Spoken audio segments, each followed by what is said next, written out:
My guest today is Jamie Kullman. Jamie was named one of the top business coaches to follow in 2022 and hosts one of the most popular podcasts in the world, Aligned with Purpose in Life and Leadership. She's on a mission to empower and motivate leaders to align with their purpose and believes increased purpose-driven leadership equals greater universal consciousness. In today's episode, you will learn the number one thing that holds women entrepreneurs back from wealth and success, 3 steps to get in optimum alignment, how mission-driven leadership contributes to the collective consciousness, ways to let go and trust the process, and the power of podcasting, and so much more, really. So we have a lot of value packed in this short episode. So sit back, get your notebook out, and enjoy the show. Are you ready to scale your business in a way that's aligned with your soul and profitable? I'm Casey Rossi, a business and leadership coach. I've been a full-time entrepreneur for 30 years and love business. I help conscious leaders increase their impact and optimize their lives. Join me each week for tips and deep conversations on cultivating confidence, increasing your visibility, elevating your vibration, and leading with purpose without burning out. Let's go. Jamie, thank you so much for being here. Welcome to the show. Thank you so much for having me. Very excited. Yeah, I'm really excited as well. I know we share a passion for alignment. And so I really want to dig into that. But my first question to you is I'm wondering what you feel is the number one thing that holds back women entrepreneurs when it comes to attaining wealth and success? Yeah. Oh, isn't that the question right there? I feel there's 2 sides to it. I feel there's a lot of fear, right? And that can be fear for so many different things. A lot of times it comes up in imposter syndrome, not feeling like they're good enough. But what a lot of times stems from that fear is then they end up doing too much, right? They're striving for achievement, looking towards the outcome and wanting it now. And I feel like those 2 things kind of meshed together are just kind of detrimental to not only your health, but finding that alignment that you were just speaking about. Absolutely. And so is your answer alignment to that really common scenario of not feeling good enough and then over delivering to compensate from that lack of self-worth? Absolutely. Yeah. And I mean, the alignment for me truly means like, yes, taking aligned action, understanding like your mountain, so to speak, that you're striving for and you're working towards, but it's also learning how to be and to live and to create this lifestyle that you don't need an escape from. You don't want an escape from because it's everything. It's like an extension of who you truly are. So I feel like success for me, that's ultimately what that means. I totally agree with you. I often see, and I'm curious if you do as well, that guilt comes up when women are, wanting to lean into just being and not being like master doers and attached to their to-do list. Do you find that as well? Oh, I think there's so much guilt, especially for moms. Like I've noticed that being a mother myself, it's like there's always more. I feel there's always more that could be added to your plate, right? The to-do list could be never ending if you allow it. And so there is guilt. Oh, I should be doing more, or I should already be there, or have this, or have that. And I feel it's that constant need to achieve or to impress that does lead to guilt in not doing in the moment or in the present completely. So if alignment is one of the key answers to squashing some of those negative things that hold us back, how can our listeners get aligned?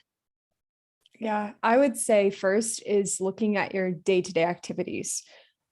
Do you feel like you have white space in your calendar? And if you do, are you actively trying to fill it with doing more? Okay, like let's just say you were on a call.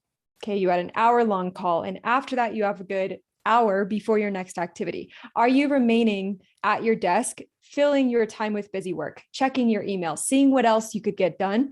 Or are you allowing yourself to go on a walk with your dog at 1 p.m. on a Monday because you have space, right? And I feel even now with so many people switching to like online and virtual positions, it's like, oh, we've got to be working 9 to 5. We got to fill up that white space with more stuff so that we can check off more off our to-do list. But it's like, no, actually, how can you look at your day and say, I'm going to get 1, 2, or 3 things done that are actually meaningful towards getting me closer to that mountain and becoming my future self now, that are actually going to matter. So I think step 1, definitely look at your calendar. Are you filling that white space? If you are, how can you begin to not fill it?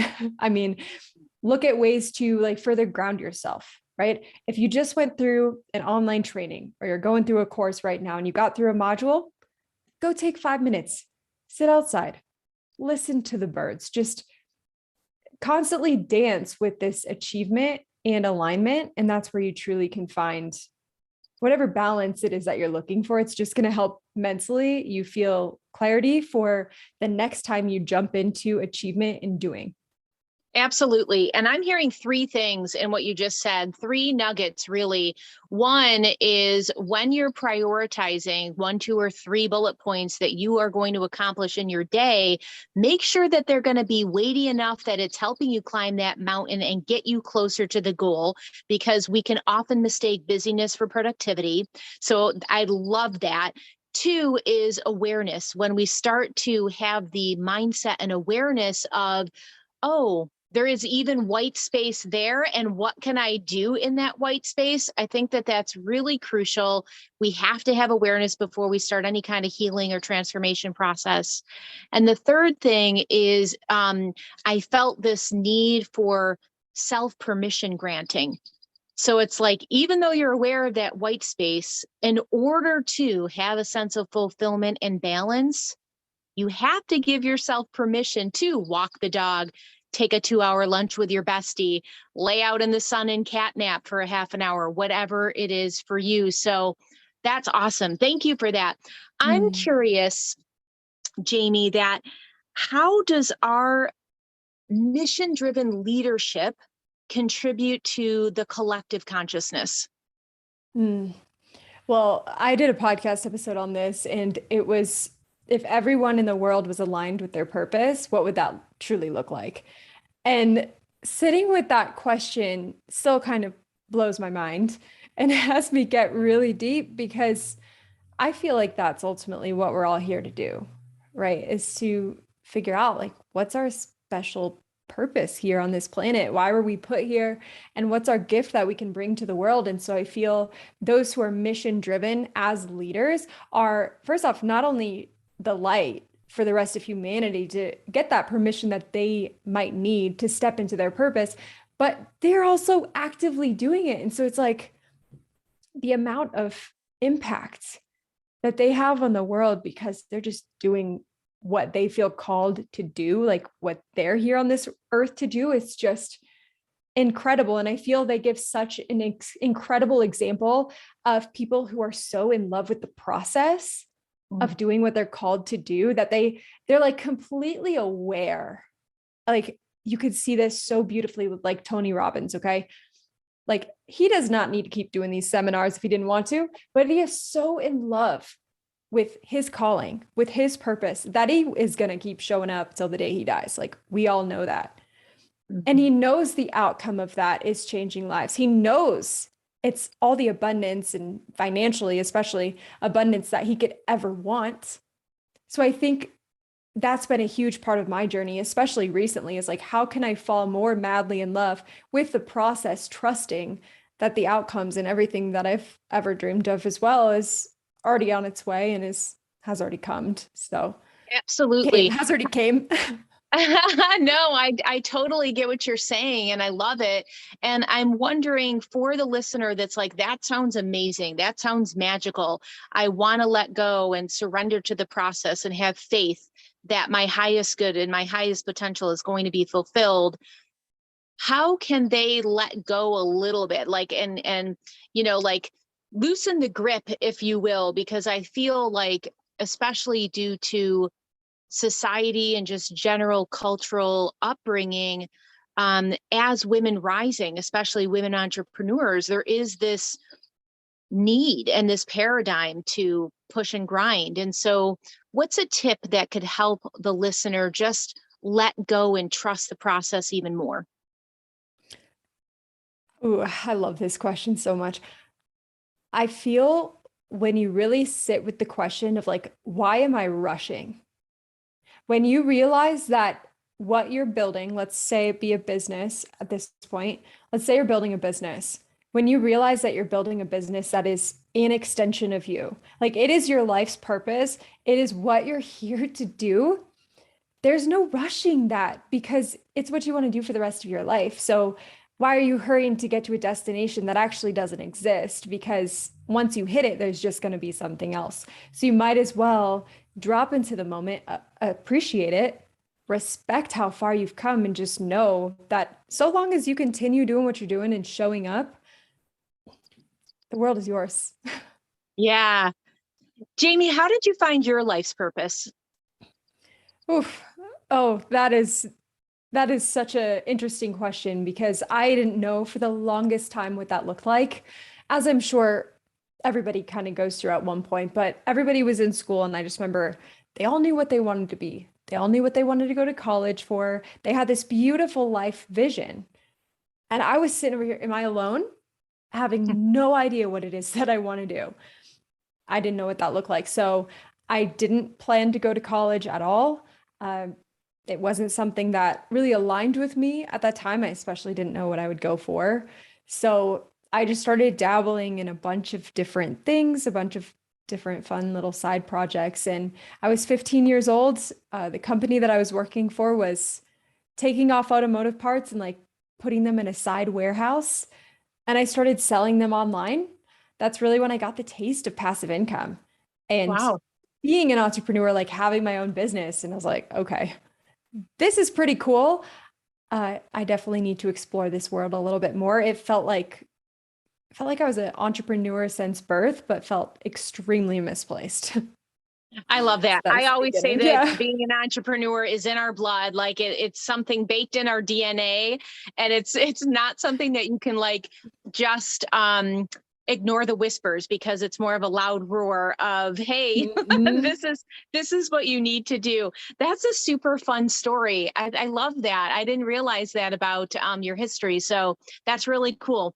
I know that you're also a vegetarian, as am I. I've been a veg since I was 16. And I'm Ooh. wondering if and how that dovetails into your current business vision and values. And you know what? I don't know if I've ever shared this little bit before, but I feel like I know exactly where that started and kind of came from. So I was over in La Jolla, California. We were staying at an Airbnb for a vacation. It was my fiance and I, and we were actually staying in a place owned by a crystal healer. And I had no idea what that even looked like at the time. Like I had no idea really what crystals were, except for that they looked pretty, right? Mhm. And I just remember walking into this guy's home and immediately it was like I was hit by like a force field or something. I know this sounds crazy. Like someone's probably listening to this. Like this girl is wacko. She's a little too woo for me, but I'm telling you, Our listeners I are woo, felt so it. go for it. Oh, great. Cause when I tell you, I felt like an energy shift and he had crystals covering, I think, every inch of his walls. Okay. So I go in there, he performs like a crystal healing session on me. And I remember he gave me a hug and he said, your life will never be the same. Like we will Wow. forever be connected. And in the moment, I was like, okay, that's fine. I didn't feel any different. I was like, we're just going to go kind of carry on with our vacation. Well, I get back home. We lived in Scottsdale, Arizona. Get back home. I end up randomly watching What the Health, followed by like five other health documentaries. And from that day on, I never ate meat again. And Mm. I'm linking that in because from that moment, it's like a light switch went off. And it's almost like it woke me up from this sleep that I was in for so many years before that. Wow. And it happened all at once. That's awesome. I love quantum leaps like that. And that's amazing. Oh, that's so cool. It I was love it. so cool. That's great. I know you're also a podcaster. I would love to hear your thoughts and feelings on the power of podcasting. Mm. I don't think there's anything else that's more powerful, truthfully, because as we were talking about, especially women, very busy. We've got a lot on our plates. We've got a stacked to-do list. All you need to have in is headphones. You can be driving, you can be at the gym, you can be doing anything in the world, and you can still be consuming information from people that you really respect and admire. So I think in that sense, podcasting is incredible. It's been one of the most transformative experiences for me and my business. As you know, like it helps you not only find your voice, but just learn how to share your story and connect with really incredible people from around the world. There's nothing like it. I'm so thankful. I am too. I agree with everything that you said. It's a fabulous platform. And yes, to everything you said. I know you also use the platform of virtual stages. And I feel like this is coming up more and more. There's always been that revenue channel of selling from the stage and acquiring new clients and prospective clients by speaking. And I'm wondering if we have someone that's interested in cracking into the virtual stage arena, what are some best practices or strategies they can implement? Yeah, I really feel like vulnerability is huge.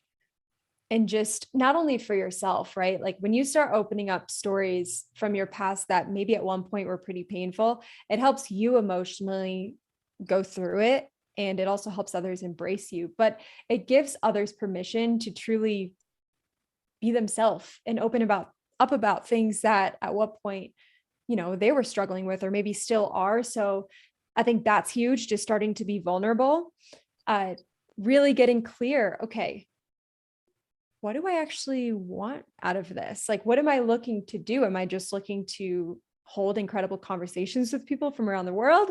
Am I looking to build a business out of this? Is this just my life's purpose to just go out and just share my stories and my word? So I think those two things are pretty key. But if someone's looking to actually get started, like say on a podcast or starting to speak virtually, it's communicating with people. I would say it's just building those connections up. I think that's huge. For sure, Jamie. And talk to me a little bit about the differences between the podcasting platform and speaking on virtual stages. Yeah, I'd say a majority of what I like doing are podcasts, truthfully. Just I feel like, I don't know, it's more laid back. And I like that. Like I like right now, it's just like a conversational flow. It's not super structured. I really love that. That's how I do my show too. But I feel on a virtual stage, if we're speaking about like a virtual summit or even like a presentation that you're giving in front of an audience or a webinar, a challenge, something like that, there's definitely more structure to it, but it's an incredible way to just have people from all around the world sitting with you in your office when you can present and share your knowledge that's going to help them in some way, shape, or form. We have a gift of having the internet at our fingertips. And I feel it's such an incredible way to use it. I agree with you. And I feel like it was always there, but it certainly got amplified post-pandemic or post-2020. And I think it has opened up a tremendous amount of opportunities for people to be global, to be international, reach people in all crevices of the world that if they were just solely focusing on their own backyard, the world opens up. So I think that's amazing. What have you personally found to be the biggest benefit of podcasting, like something specific for you or your business? Definitely like warming up clients for sure. Like I get messages through the grapevine, right? Someone who maybe would have never seen an Instagram post, would have never seen a Facebook post or even a live, right? They never would have seen that before. And somehow through the grapevine, they found my podcast, or someone I went to high school with shared it with their sister who shared it with their friend, which from what I've seen isn't as common with like just a static Instagram feed to be shared like that. Obviously, you have the posts that go viral, you have some posts that do really well, right? But the life of them is so short-lived, where I have people that will still share episodes from the beginning of my show. It's like they last for so long. So that's huge. But then just being able, when somebody sends me a message, hey, Jamie, like I'm really struggling with my money mindset, for example. I'm like, hey, you know what? I feel you. I've dealt with that too. Here's an episode for you that will hopefully help guide you through this. And so I'm able to send them an episode, and then I can help coach them through it. And we don't even have to get on a call, right? Yeah. So they're just continuously helped and served in a greater way. For sure. Becomes a perpetual resource library, which is awesome. Yes. It's amazing. What do you have new and exciting on the docket coming up? Ooh, lots of things. So we started a podcast management agency. So we've been really working on that. And I've been looking actually like crazy today. We are looking to build out a Sprinter van. So we're going to do it like an RV, and we're going to get in and use it to travel in and stuff on the weekend. Oh, fun. So very excited for that. Oh, I'm so excited for you. I am a tiny house enthusiast, so I love that. I mean, I'm not surprised, because so many of the qualities of being an entrepreneur are freedom, flexibility, adventure. And I feel like going on the road just like completely augments all of that. It just allows it to come to full fruition. How can people learn more about you and your world?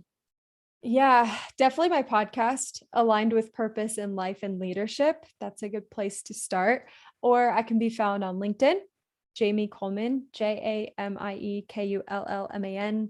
Or I just kicked off a new Instagram, and that's Coach with Jamie. Nice. Awesome. I'll make sure to drop all the show links in there as well.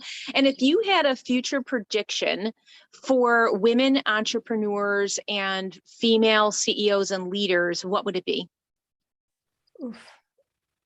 We're going to take over the world. That's what's coming to mind. Hell right yeah, now. baby. Yes, we are. I love it. That's amazing. I thank you so much for being here on the show, Jamie. I'm going to ask you one final question, because I always like to wrap up each episode with a bow. If you had to share one final piece of bright light wisdom with our listeners, what would it be? It would be to give yourself grace, whatever that looks like. If you feel like you have a calling right now, you've got that North Star, that mountain that we were speaking about, become the version of you that has already created that today. And make sure all of your actions that you take moving forward are towards that mountain without distraction. Whatever comes up on the way that tries to block you or distract you, just stay focused, because the world is waiting for you. I love that. That's so beautiful. Today, not tomorrow, and stay aligned and focused. That's so beautiful. Jamie, thank you for being here. Until we meet again, my friend, breathe joy. Thank you so much. I hope you enjoyed today's episode with Jamie and got some inspiration how you too can architect your life in a way that's in alignment with your soul. Wanted to share some feedback from Rachel Smets from the Netherlands, and she says, 5 stars. Thanks for your amazing podcast and having me on your show. It's a great honor and such a pleasure to discuss and inspire people. Having more freedom to do what you love is the goal for many, but few achieve it. Hope we helped with these tips. Absolutely. And if you would like to review the show, you can head on over to lovethepodcast.com/brilliance. We're having an exciting coaching drawing, so let me give you the details. Each month, I'll pick one lucky winner from those that have reviewed the show that month and gift a 20-minute laser coaching session with me. Please take a screenshot and email it to me at casey@caseyROSSI.com so I have your perfect contact info for the drawing.